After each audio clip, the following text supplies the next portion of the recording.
Hey guys, what's going on? It's your boy, the Mad Tiger, up here today with another episode of To Stream or Not to Stream. I've only got a few left to do now, but today I'm talking about Britbox. Britbox, pretty self-explanatory title there. Britbox is available both on Amazon Prime as a subscription channel or a standalone subscription. I think it's either $5.99 or $6.99. I want to say $5.99, which I think is a fairly decent price. Again, pretty standard pricing, definitely one of the cheaper options. But obviously, it's not as expansive as Netflix and stuff like that. So what is Britbox and whether or not should you care about it? So Britbox is essentially a culmination of classic and some modern British TV and movies. So obviously being a British person myself, a lot of these classic shows and movies, I grew up on. And I actually going to say that, I believe this is also available. I want to say it's available in other countries as well. I think the US has Britbox. I could be wrong. So what's actually inclusive in Britbox? It has obviously BBC stuff on here, ITV, I think Channel 4 and Channel 5, and as well as some other stuff, which I think great. I know a lot of people are thinking, all of these channels are on the main TV here in Britain, and you've got things like UK TV Play and, All 4 and BBC iPlayer. Honestly, what I'd say about Britbox is kind of like the best of, if you will. It's where they basically take some of, a bit of, it's kind of like a slice of cake from, it's like you have chocolate cake in front of you, raspberry ripple cake, red velvet cake, and, ice cream cake. And instead of going, I'm only going to have one, I'm going to have a slice of each, essentially. And that's what Britbox essentially does. It takes, shows from all these different TV channels that are British TV channels and puts them into one sort of combined area, essentially. So first of all, like I said, the layout of it is pretty self-explanatory. You have your search, your home, you have your TV and film sections, and then obviously you've got you've got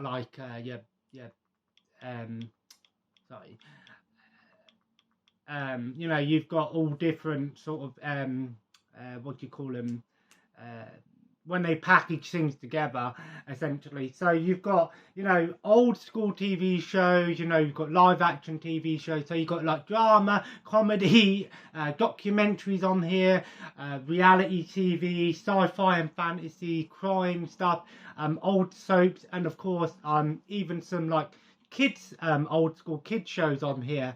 Like I'm looking now, they got things like Clangers and Danger Mouse and The Wind in the Willows and Ivor the Engine and, Bagpuss, Thunderbirds, all of these classic kids shows that if you're a British person and you're around about my age, maybe even older than me, you probably remember a lot of these shows, or at least, remember growing up on them. So I think it is great, to see a lot of these classic shows on here. Of course, you've got some of course, the big classics like Only Fools and Horses, Blackadder, even I believe it has like Dad's Army and Doctor Who as well. There's a lot of the old school Doctor Who on here. The old Doctor Who, like from I want to say like the 60s till like I think it's the 60s to the 80s maybe. And I think the layout of it is pretty good. It's easy to find things, although it is a little bit weird because sometimes when you go into a genre, and even with movies and stuff, it will show you, it will have like an all section, an A to Z, and then sometimes you can find that, other times you can't. The TV stuff, like I said, is really good. I think the TV section is really good. If you're a British fan. I know a lot of people are saying, you know, oh, these have been on Gold and UK TV Play, but like I said, it's sort of all here in a combined, you know, box set, if you will, complete seasons and stuff. I'd say 9 out of the 10 TV shows that are on here are complete, which is great. You know, you've got a lot of old school shows on here, but then you've got some new stuff. There's also some Britbox exclusives, and then movies as well. Lots of classic movies on here. I don't know how Britbox works, if it works kind of like Netflix or Prime, where they can get access to these films. A lot of them tend to be British films, of course, things like the Shaun of the Dead and Hot Fuzz, Johnny English, you know.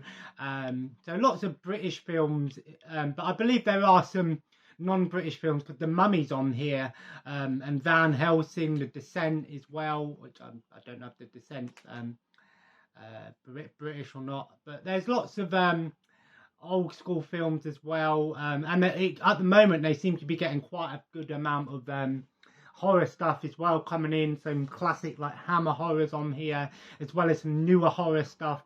I think Britbox has a fair amount of stuff on it. So if you're a fan of British TV, I think it is a great streaming service for British TV.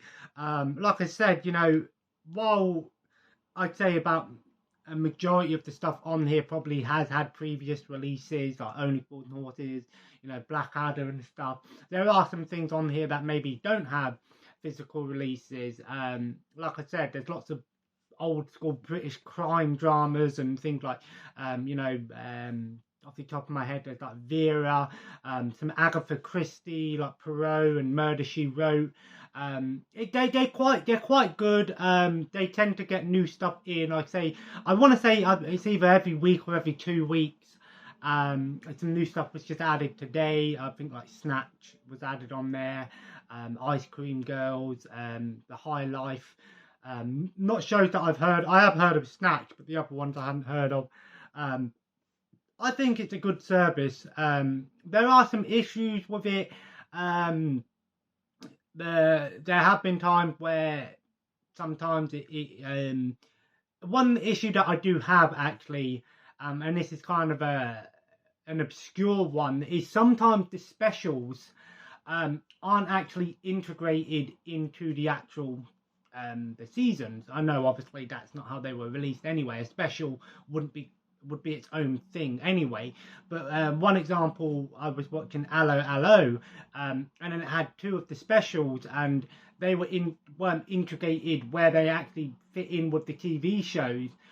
So there was like an episode that I watched that was meant to be watched after the special, and I didn't realise that until afterwards. I was like, oh, okay. So that's something, I don't know if it's been changed since then. You know, but it's like Only Fools and Horses, it will have like Only Fools and Horses, it will have season 1 to 7, and then it will have a section for like Xmas specials, you know, 1989, 1990 and so forth. But obviously if you know a TV show well enough, you'll know where the specials fit in. But if you haven't watched the show, you might not know where the specials fit in unless you look it up, obviously. But that is something worth mentioning, because the specials aren't often considered. Sometimes they're canon specials, and you do have to watch them because it continues. It's canon. Other times they're not canon. Unless you know that, it can be kind of confusing at first. You know, if you've watched the special or you haven't watched the special, and then it's continued on from where the special left off.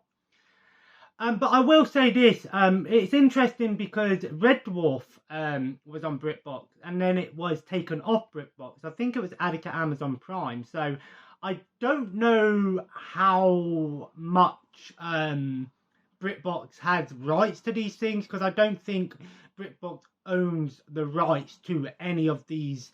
I don't think Britbox is owned. I'm not sure. I want to say Britbox is a standalone company, but I think they have partnerships with BBC, ITV and Channel 4, so obviously they get the rights to those shows and movies, and they can put them on there.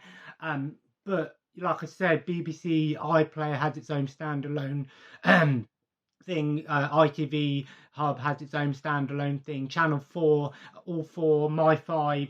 The only one out of them I'm going to be talking about will be All 4, mainly because it's got something on there that I was actually quite excited to see. But I digress. So, you know, if you're into those TV shows and movies from those respective companies, you know, I think Britbox has a good amount of stuff on there. And the movie section is great as well. There's some good movies on there. It's not as, I'd say the movie section is where it's quite weak. There's not as many movies as, say, Netflix and Amazon, rightfully so. But there is a decent amount of movies on there. The ones that obviously stick out the most for me would be, you know, the Carry On movies, of course. Classic British comedy at its finest. It's still pissing it down out there. I wanted to go for a walk, but it's still raining. I'm not sure if it's calming down a little bit. I don't know. I digress. I think Britbox is a great subscription service. Like I said, for me, I grew up being a British citizen myself, English. I grew up watching a lot of British TV shows, Only Fools and Horses, Blackadder, Fawlty Towers. When I was young, I loved watching those shows, and I still do today. I think Only Fools and Horses, Blackadder, and Fawlty Towers are probably the 3 shows that I've rewatched the most. And that's saying something, because, you know, I had the VHS tapes as a kid and I'd watched them all the time, and I think they still get better with age. You know, and obviously I think it's a great streaming service for British fans, because you think, well, why would I want to watch something where I can get access to them quite easily? Because it is, like I said, it's a great way to go back and revisit some of these classics, because some of them might still be on TV. Like, I know UK TV Gold and stuff like that, excuse me, do play, you know, Only Fools and Horses and that, but sometimes it's nice to have I prefer, when I was younger, I didn't care, you know, about watching things in sequence, but now I can't watch a TV show unless it's something like a game show or something like that. That doesn't matter.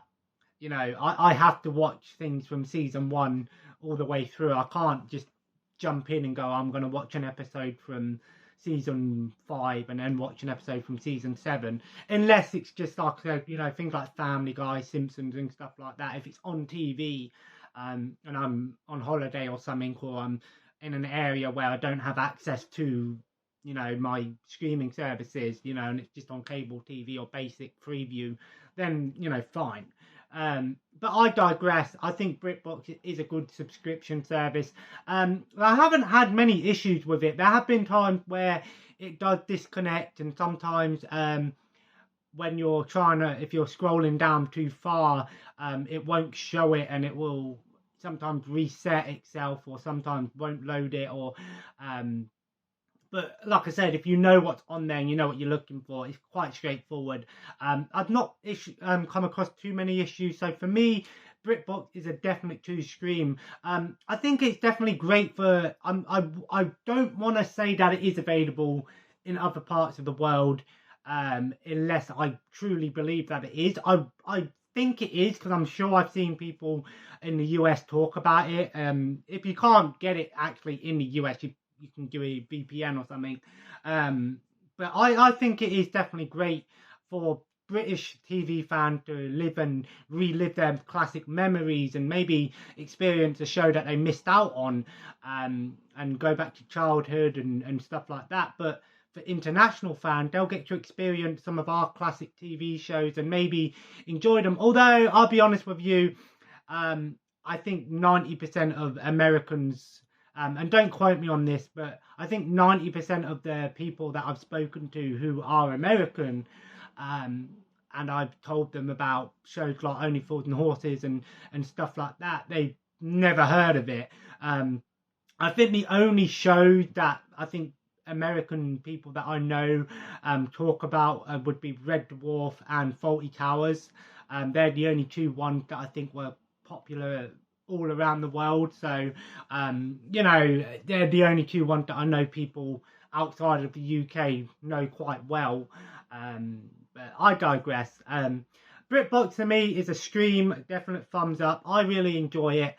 So if you enjoyed today's video, feel free to leave a like, and of course, comment below and let me know if you use Britbox and what is your favourite British TV show of all time. For me, it has to be Only Fools and Horses, followed closely by Blackadder. They're kind of 2 and 2, but I do really like Fawlty Towers as well. And also, oh yeah, I forgot to mention, they actually do restorations as well. I noticed when I watched Carry On, one of the Carry On movies, I actually did a restoration for it. So they actually restore some of these old TV shows as well, which is great. I'm still waiting for Only Fools and Horses to get the full Blu-ray treatment. We did get a Blu-ray special box set come out a couple, I think it was this year or last year, which I do want to pick up because it's on sale on Amazon for 30 quid now, which is just 5 of the Christmas specials with some extra stuff in Blu-ray for the first time ever. So we don't know.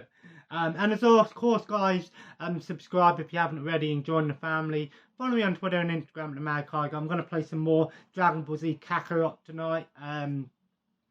And then I'm going to watch the movie Return to Oz tonight. That was another childhood film I remember watching. It's been a long time since I've seen it. I remember it being pretty creepy and being creeped out by that movie when I was younger. The witch with no face and the weird creepy things, the Wheelers, what they were called. So I wanted to watch something a bit more chilled, but also see if it holds up. So anyway, guys, have a nice day, and I'll see you next time.